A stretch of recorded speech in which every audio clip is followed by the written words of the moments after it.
হ্যাঁ আমি ছবি নিচ্ছি কিন্তু। হ্যাঁ হ্যাঁ হ্যাঁ তুমি যাও দেখা করে আসো, আমি নামি নাই, হ্যাঁ গাড়িতে ছিলাম। হ্যাঁ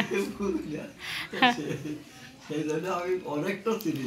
হ্যাঁ তারপরে ওই যে ইচ্ছাপুরের যে বিল্ডিংটা না, হ্যাঁ হ্যাঁ হ্যাঁ ওই বিল্ডিংটার জন্য ওই পোর্টে চাকরি হ্যাঁ হ্যাঁ হ্যাঁ করতো, হ্যাঁ খিদিরপুর পোর্টে। হ্যাঁ পোর্টে চাকরি করতো। হ্যাঁ ওই ওই বলতো বর্ধমান, হ্যাঁ ওই যে এটা মেলা, মেলা দল, হ্যাঁ অনেক আছে তো অনেক খিদিরপুর লোক পোর্টে, ছিল, অনেকে। অনেক হ্যাঁ লোক ছিল। হ্যাঁ হ্যাঁ ওদের বললো কি যে হ্যাঁ সপ্তাহে একদিন হ্যাঁ ওরা কাজ করবে, ওই ছুটির দিনে। হ্যাঁ সে দলে ছিল কেন বিমল দাও, তারপরে ওই যে আমি বলছি সব আমার মনে আছে। ওরে বাবা কি যাওয়া, বাবা সত্যি সেসব আনন্দের দিন গেছে না। হ্যাঁ বিমল দাটা হেঁটে হ্যাঁ বাবা তো হ্যাঁ সরকার কি সরকার তো নিজেই না, নিতাই যাদবপুরের সরকার, নিতাই সরকার। নিতাই সরকার, আরে উনি ওনার নাতি এসছে তো আজকে, ওই তো সৌরভ। হ্যাঁ নিতাই সরকার, হ্যাঁ ওয়েস্টে আজকে তারপরে ওয়েস্টে। যে হ্যাঁ আদিত্য ভক্তের ছেলে রমেশ মোনার, এই দুটো, আরো আছে কয়টা, একটা দুটো তিনটে চারটা, সেই সব কটা হ্যাঁ ওই পোর্টে চাকরি করতো। হুম তারপর বাবার কথায় আসতো, ওরা ওই দালানে খাটনি দিত, এই পথ তোলা, উপরে তোলা, নিচে হ্যাঁ তোলা, হ্যাঁ হ্যাঁ ইট বালি তোলা। বালি। হ্যাঁ তার ভিতরে ঠাকুর ইচ্ছা পালু হেঁটেছিল, সেই কাজ করতাম আমরা সবাই মিলে, আর কি আনন্দ, কি আনন্দ সেই। হ্যাঁ এটা মনে আছে সব ভালো। হ্যাঁ বাবার একবার পা কেটে গেল সেই বেলচাতে পায়ে বালি টানতে গিয়ে। তারপরে দাদু বলে, দাদু তখন বলছে এই শিশি আন শিশি আন, এবার শিশি আর কি কেউ বোঝে না। তারপরে বলে আরে রান্নাঘরের থেকে শিশি আন।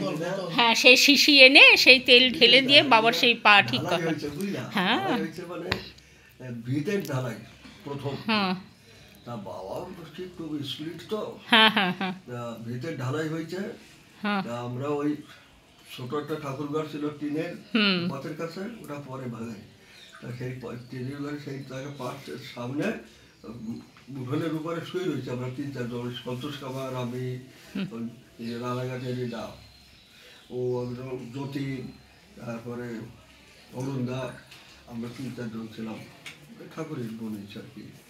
আমরা ওই জায়গায় ওই রাত্রির 3টে-4টে বাজে গেছে, ঢালাই উঠতে সবাই টাইট, একবার সচিন্দা পর্যন্ত বালতি ভরে ভরে নিয়ে ঢালছে, মাখনদার হাত সব জায়গা দিয়া রক্ত পড়ে গেছিল, এইরকম একটা কাজ হয়েছিল, বিশাল কাজ রাত ধরে।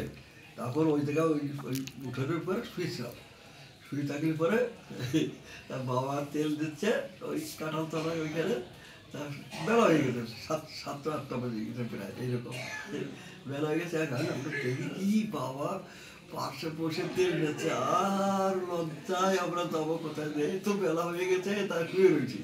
এই কথাটা আমার মনে আছে। তার বাবা কাছে ঘুম হয়েছে, বাবা তার ওরা ডাকে নাই, পরিশ্রম করছে। হ্যাঁ ডাকে নাই, ওরে দরদি, হ্যাঁ কত দরদি তাই। হ্যাঁ যে ওদের ডাকা যাবে না, না দেখো। বুঝলা বলছে কাজ বন্ধ, হুম আজকে বিশ্রাম করো, কাজ করা লাগবে না।